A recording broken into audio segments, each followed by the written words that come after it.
Training never stops, stronger every day. There's always a bar in some field that you have yet reached. Get hyped, get going! Yes, you. I'm pointing at you. Okay, today I'm going to be teaching you how to do a backflip. To some, backflips can be very scary and a difficult process to go through because you're essentially jumping over yourself, and that could really scare you because you could fall on your neck or hurt yourself in some other way. I'm going to teach you how I first learned how to do my backflip. With months of practicing, I was able to perfect my backflip because of my gymnastics class. I would highly recommend using a spotter or maybe a bigger size trampoline than this, because if you use a trampoline, then you'll get more height, which will give you more room to do your flip.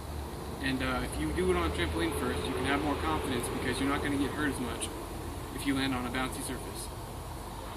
If this is your first time, I would highly recommend, again, using a spotter that can actually teach you how to do it. Because if you have a spotter untrained, he's just going to kind of flip you around and you're not going to be able to do it properly. So you want to have a spotter that can give you the right motions and that pushes your legs up while pushing your back or your chest down and doing the entire flip for you.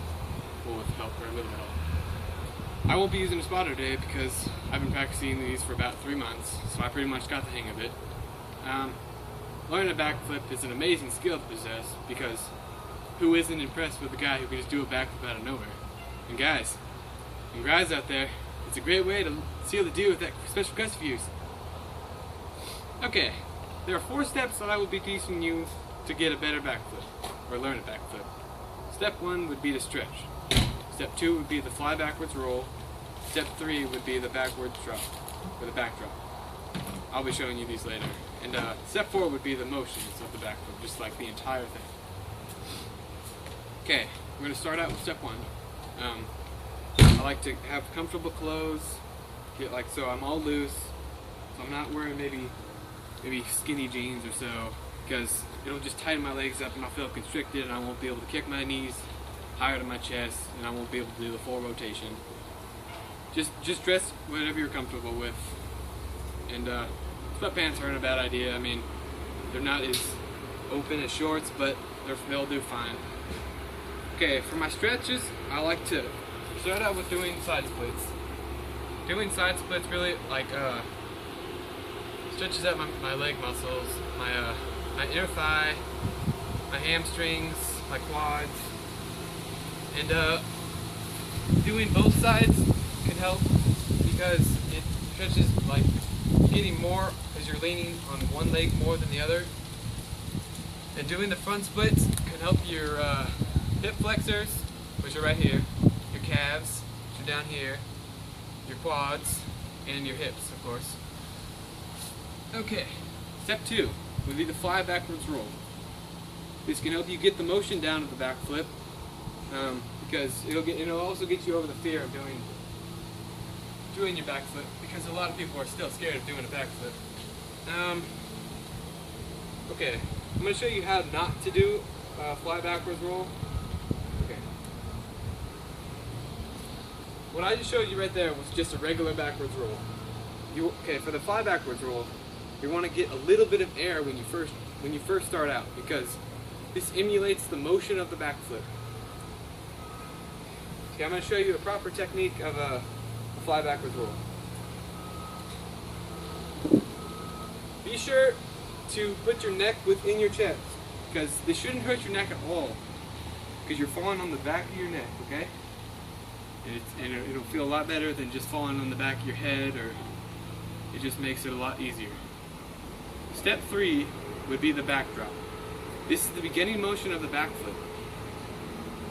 Okay, there's 3 steps within the step for learning how to do a backdrop, and I'll be showing you those 3 steps right now. Step 1 would be to be sure to extend your hips at first, because it'll help you get the motion of a backflip, and it'll help you get the. I'll just show you what it looks like real quick. Just start out in your athletic position, knees bent, chest forward, and you're going to swing your arms back, and then you're going to jump forward. It's just the first step, okay? Second would be to jump off the ground. You don't want to just do a backdrop, but you just go like that, because you're not going to do a backflip like that, and this is the beginning of a backflip, so you're going to want to get some height first. Third would be to always look forward, because if you're looking to the side or to the left, you're gonna go that direction you're looking at. So you want to go look forward and keep your eyes forward until you hit the ground. I'm going to show you a proper backdrop real quick.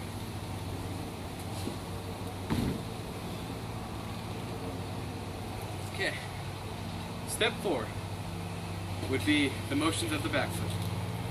I like to start with my hands up high to open my chest, get everything nice and ready for it.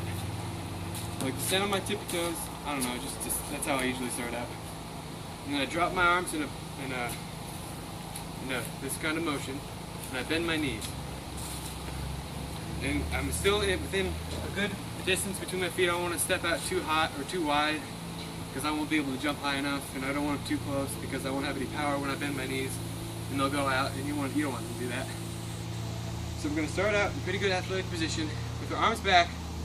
We're going to swing them forward, and as we're doing that, we're going to jump up. And then I usually wait till like probably half a second or so before I kick my knees to my chest. By kicking your knees to your chest, it'll help you get the momentum you need to properly go over. And while I'm in the air, I wait till I see the ground with my eyes, and if I see the ground with my eyes, I let go of my knees and I land it. I just wait till I stick it. Okay, let's go over the steps. Okay. Step 1, get loose, get stretched, get yourself all ready for the backflip. Wear the proper clothes so you're not feeling tight and you're not ready for it. Step 2 would be the fly backwards roll, which I showed you. Third would be the backdrop. This will help you at the beginning of the backflip because you're getting the first part, and it's basically the backflip without the twist. Fourth would be just remember all the motions of the backflip. Okay, practice these steps until you have mastered them. Practice doesn't make perfect. Perfect practice makes perfect.